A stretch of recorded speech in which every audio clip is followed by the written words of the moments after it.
श्रोता प्रेमियों, मैं रामसागर शास्त्री आप लोगों के समक्ष रखने जा रहा हूं एक प्रसंग, ब्राह्मण वंशावली। देखिए, चारों वर्णों की उत्पत्ति के विषय में शुक्ल यजुर्वेद के पुरुष सूक्त में एक मंत्र आया है कि ब्राह्मणों से मुखमासीद बाहुराजन्याकृता ऊरू तदस्य द्वैश्य पदभ्याम शूद्रो अजायत। विराट पुरुष के मुख से ब्राह्मण की उत्पत्ति हुई, उनकी भुजाओं से क्षत्रिय की, जंघा से वैश्य की और चरणों से शूद्र की उत्पत्ति हुई, जिसमें पूजा पाठ करना ब्राह्मण का कर्म रहा, रक्षा करना क्षत्रियों का कर्म रहा, व्यापार करना वैश्य का कर्म रहा और सेवा करना शूद्रों का कर्म रहा। वहीं श्रीमद् भागवत में ब्रह्मा जी ने पहले सनकादि ऋषियों को अपने मन से उत्पन्न किया। जब उन्होंने वैराग्य ले लिया तो ब्रह्मा जी ने अपनी गोद से देवर्षि नारद को, अंगूठे से दक्ष को, प्राण से वशिष्ठ को, त्वचा से भृगु ऋषि को, हाथ से क्रतु को, नाभि से कश्यप को, कान से पुलस्त को, मुख से अंगिरा को, नेत्रों से अत्रि को और मन से मरीच ऋषि को उत्पन्न किया।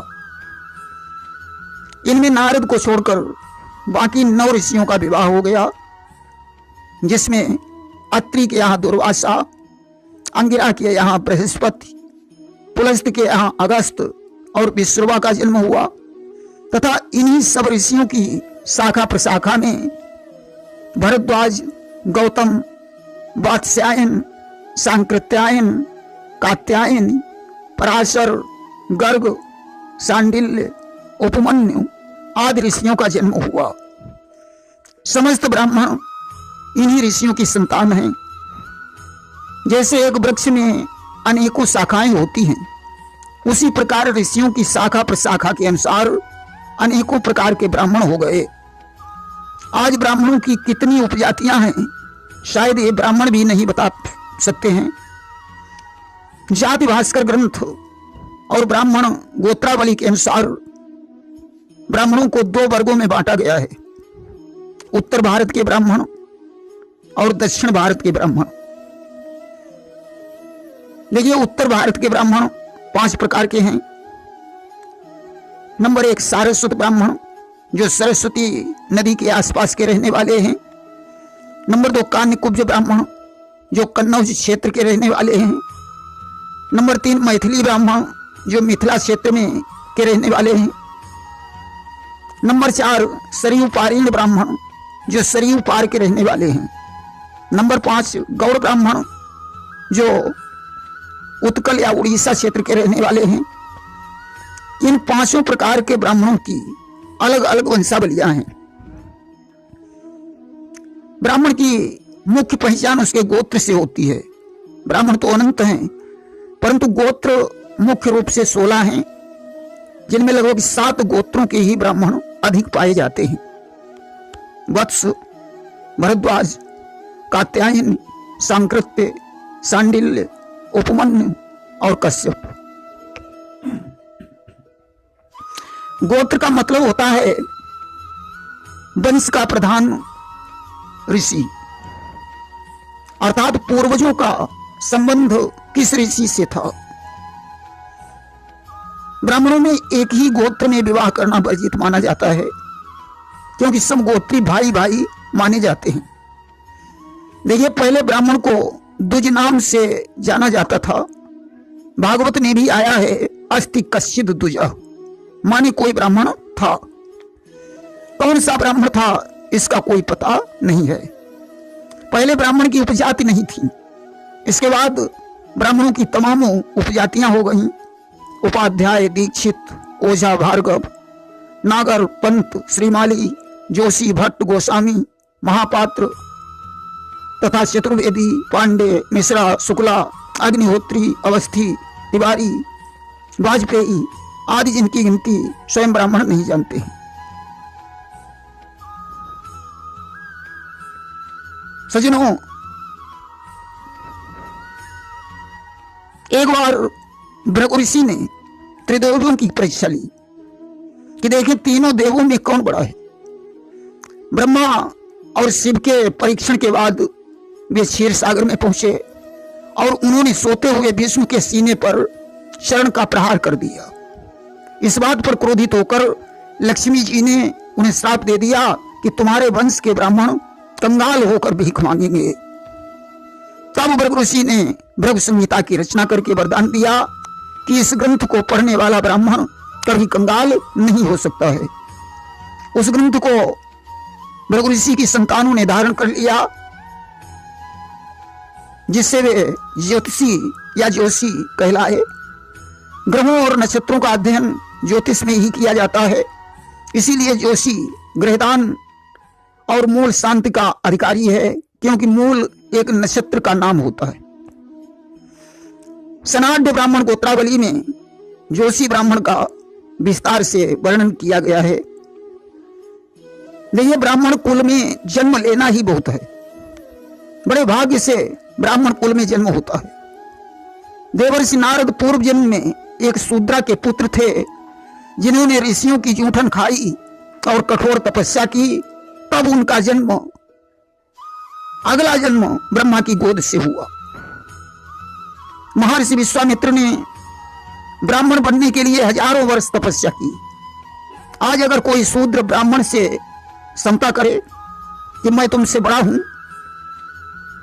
तो यह कैसे संभव हो सकता है? अरे, तपस्या करने के बाद भी नारद उस जन्म में ब्राह्मण नहीं बन पाए, उन्हें दूसरा जन्म लेना पड़ा। तो आप इस जन्म में ब्राह्मण कैसे बन सकते हैं? अगर इस जन्म में कोई अच्छे आचरण करता है, गाय और ब्राह्मणों की सेवा करता है, धर्मनिष्ठ है, तो मरकर दूसरे जन्म में शायद वो ब्राह्मण बन सकता है। ब्राह्मण को भूसुर कहा जाता है। भूसुर माने पृथ्वी का देवता। ब्राह्मण पृथ्वी का देवता है।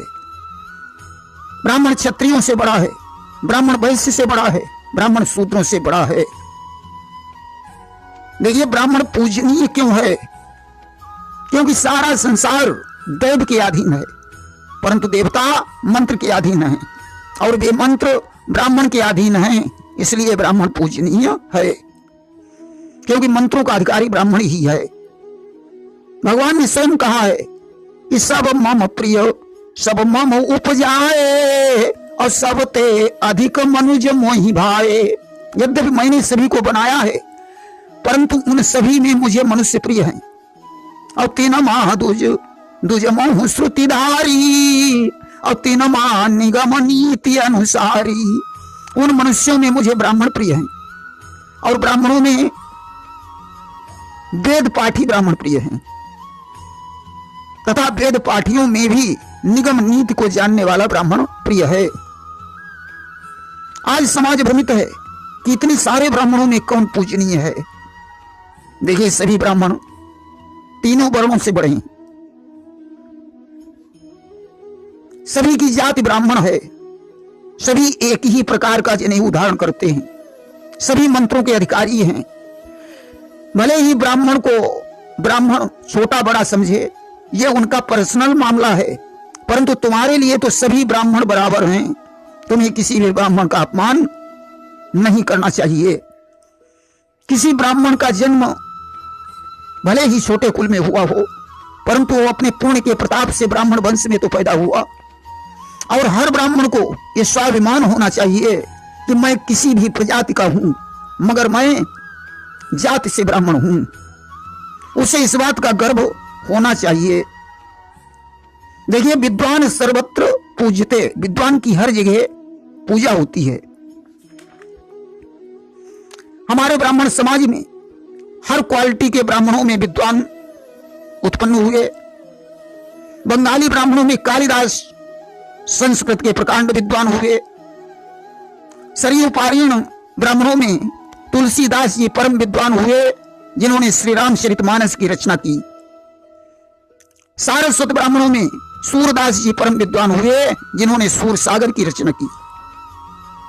सर्वा वंश में पंडित ज्वाला प्रसाद परम विद्वान हुए, जो मानस के अच्छे टीकाकार थे। भट्ट वंश में पंडित गदाधर भट्ट काशी में परम विद्वान हुए। पंत वंश में सुमित्रानंदन पंत राष्ट्र कवि हुए। जोशी वंश में भवानी शंकर राज ज्योतिषी हुए, जिनका आज भी निर्णय सागर पंचांग चलता है। मालवीय वंश में पंडित मदन मोहन मालवीय काशी के प्रकांड विद्वान रहे, जिनका विश्व पंचांग आज भी चलता है।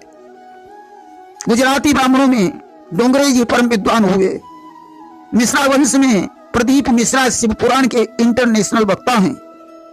गोस्वामी मृदुल कृष्ण शास्त्री इंटरनेशनल भागवत प्रवक्ता हैं।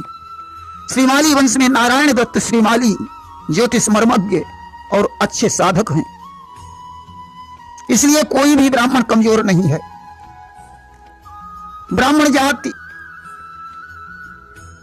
मूल वृक्ष है, उपजातियां उसकी शाखाएं हैं, गोत्र उस वृक्ष की पहचान है। समस्त ब्राह्मण वेदों के अधिकारी हैं। ब्राह्मण तो जन्म से ही होता है, संस्कार से वह ध्वज बन जाता है। इसलिए समस्त ब्राह्मणों से मैं यही कहना चाहता हूं कि तुम्हारी उपजाति कुछ भी हो, परंतु जाति तो ब्राह्मण है। तुम्हारी जाति तुम्हारे ब्राह्मण होने की पहचान है। तुम्हारा जनेऊ तुम्हारे ब्राह्मण होने की पहचान है। तुम्हारा गोत्र तुम्हारे ब्राह्मण होने की पहचान है। मैं समस्त ब्राह्मण परिवार का हृदय से सम्मान करता हूं तथा उनसे याचना और प्रार्थना करता हूं कि संघ शक्ति कलयुग में एकता में ही बल है। इसलिए ब्राह्मण एकता बनाए रखें। ब्राह्मण को जगत गुरु कहा गया है। समस्त ब्राह्मण वेदों के अधिकारी हैं, सभी पूजनीय हैं। ब्राह्मण को स्वयं भगवान ने बड़ा माना है। ब्राह्मण संस्कार से तो द्विज बनता है। ब्राह्मण के 6 कर्म बताए गए हैं। अक्षमाल मस्तक तिलक हरि पूजन स्नान वेद मंत्र जप भान जल ब्राह्मण कर्म प्रधान। इसलिए किसी भी प्रकार के ब्राह्मण का अपमान ब्राह्मण जाति का अपमान है। सनातन धर्म की रक्षा करना ब्राह्मण का परम कर्तव्य है। मैं राम सागर शास्त्री समस्त ब्राह्मण समाज का वंदन और अभिनंदन करते हुए अपनी वाणी को विराम देता हूं। प्रेम से बोलिए वृंदावन बिहारी लाल की जय।